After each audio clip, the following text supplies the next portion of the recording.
मौत जिस दिन आएगी याद रखना कि मेरे चेहरे पे निराशा नहीं होगी, आपका भाई सम्मान से उसको स्वीकार करेगा।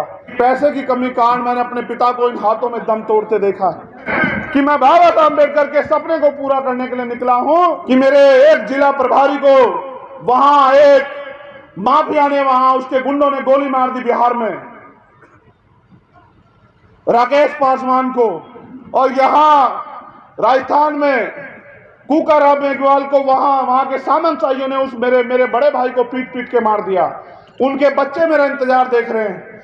मेरी लड़ाई राजनीतिक लड़ाई नहीं है, मैं आपका खून हूं। मैं कभी कभी मुझे वहां भी जाना पड़ता है आपके प्रोग्राम छोड़ के। जैसे मेरा कल प्रोग्राम सहारनपुर में था, बिजनौर, मैंने उनसे हाथ जोड़े कि देखो भाई मेरी जहां जरूरत है मैं वहां जाऊंगा।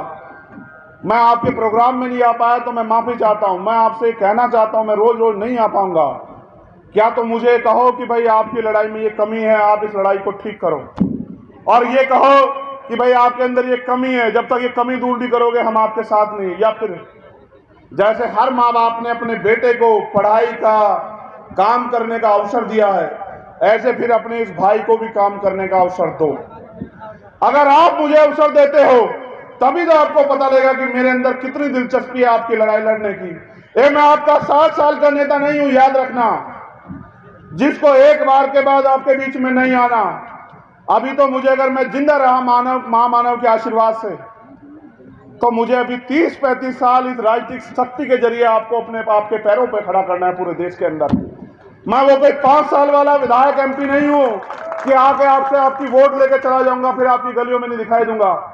मेरे लोगों, मैं तो आपसे कहने आया हूं कि अगर आप मेरी लड़ाई को अपनी लड़ाई मानते हैं और आप मानते हैं कि मैं बाबा साहब अम्बेडकर के सपने को पूरा करने के लिए निकला हूं, तो मेरे पास मेरा सहारा आपके अलावा कोई नहीं है। मेरे पास तो सुरक्षा भी नहीं है, मेरे पास तो यहाँ के विधायक पे भी गनर वनर होंगे, मेरे पास तो कोई भी नहीं है। मैं तो अकेला आता हूं, या फिर आप सबका सहयोग है। मौत जिस दिन आएगी याद रखना कि मेरे चेहरे पे निराशा नहीं होगी, आपका भाई सम्मान से उसको स्वीकार करेगा। क्योंकि संघर्ष में अगर मौत भी आएगी तो वो शहीद की होगी, लेकिन मैं आपके अधिकारों से समझौता नहीं कर पा रहा हूं इस देश में, क्योंकि आपके अधिकार ये जो प्रदेश में सरकार बैठी और केंद्र में ये एक अधिकार रोज दिन हर दिन उस पर डाका डालने का काम कर रही है। उसका उदाहरण बताता हूं, पढ़े लिखे लोग यहां बैठे हैं कि मेयर में हमारी 4 सीटें बैठती थी 21% आरक्षण के हिसाब से।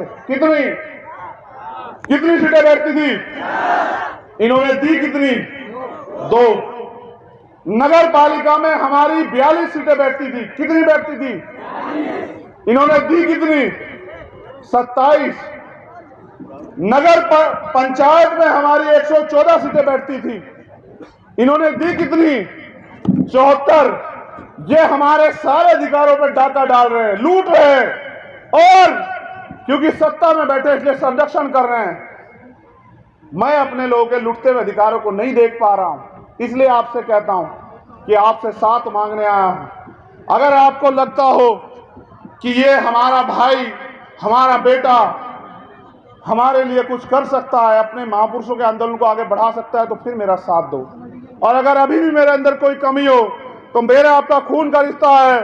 जब भी कहीं कोई अन्य अत्याचार होगा या अधिकारों के खिलाफ कोई संघर्ष होगा तो मैं तो आपको खड़ा मिलूंगा ही, आप भले ही मेरा साथ दो या ना दो। मैं आपसे पूछना चाहता हूं कि आप मेरी मदद करोगे यहां पिनाट में? नहीं, दोनों हाथ उठा के बताओ तब मानूंगा।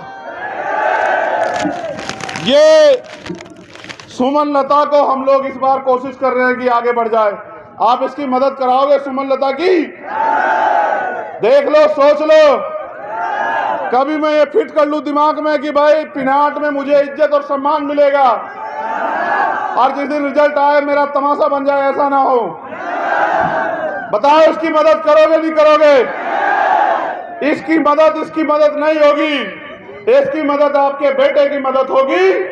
ये एक आपके बीच का गरीब आदमी है, मैंने इससे कोई पैसा नहीं लिया है। मेरे लोगों, मैं चाहता हूं इस अमीरों की लड़ाई में कोई गरीब का बेटा भी आगे बढ़ के आए और वो अपने लोगों के स्वाभिमान सम्मान की लड़ाई लड़े। बस यही लड़ाई है, क्योंकि अगर अमीर चाहते तो कोई गरीब नहीं रहता इस देश में। आप देखो, अमीर वास्तविकता में अमीर होता है और गरीब गरीब होता है, और अमीर और मैं तो तुमसे ईमानदारी की बात बताता हूँ, देखो तुम्हें महसूस हो जाएगी, तुम्हारा कोई अमीर रिश्तेदार होगा तो वो ये मना कर देगा कि मेरा रिश्तेदार नहीं है। बताओ ऐसा होता है नहीं होता है?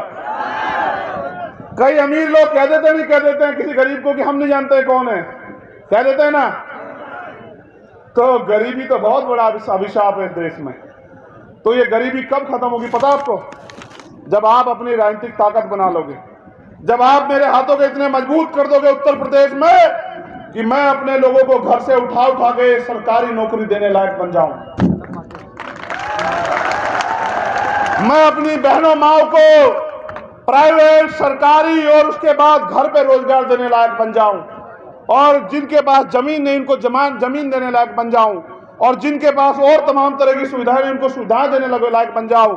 और मैं उत्तर प्रदेश में रहने वाले हर गरीब को, वो किसी जाति धर्म का हो, अगर उसको पढ़ना चाहता है गरीब बच्चा, तो उसको फ्री पढ़ाई का अधिकार दिलाने में कामयाब हो जाऊं। अगर वो अच्छा इलाज चाहता है तो उसको अच्छा इलाज दिलाने में कामयाब हो जाऊं, क्योंकि मैं एक ऐसा भागा कि पैसे की कमी कारण मैंने अपने पिता को इन हाथों में दम तोड़ते देखा है। मैं नहीं चाहता कि कोई और बेटा अनाथ हो जाए इस वजह से कि उसकी जेब में पैसे ना हो। मैंने उस दिन तय किया था 11 जनवरी 2013 को कि मैं कोशिश करूंगा कि मैं नहीं बचा पाया अपने पिताजी को, लेकिन और कोई बच्चा अपने पिता, बहन, भाई को, बेटे को ना खो दे। तब से लड़ रहा हूं, 10 साल हो गए बस, क्योंकि लोकतंत्र में सारी सबसे बड़ी शक्ति आपके पास है। जिस दिन आपने अपने खून के लिए एक बार बटन दबाना शुरू किया, याद रखना, फिर मैं जो करना चाहता हूं उससे मुझे कोई नहीं रोक पाएगा पूरे उत्तर प्रदेश में। याद रखना मेरे लोगों। बहुत बहुत धन्यवाद पुणे आयोजक कमेटी को, धन्यवाद उस ऐतिहासिक मूर्ति के लिए, पिनाट की जनता को बहुत बहुत धन्यवाद। बस सिर्फ पूजना नहीं, उनके विचारों पे भी चलना।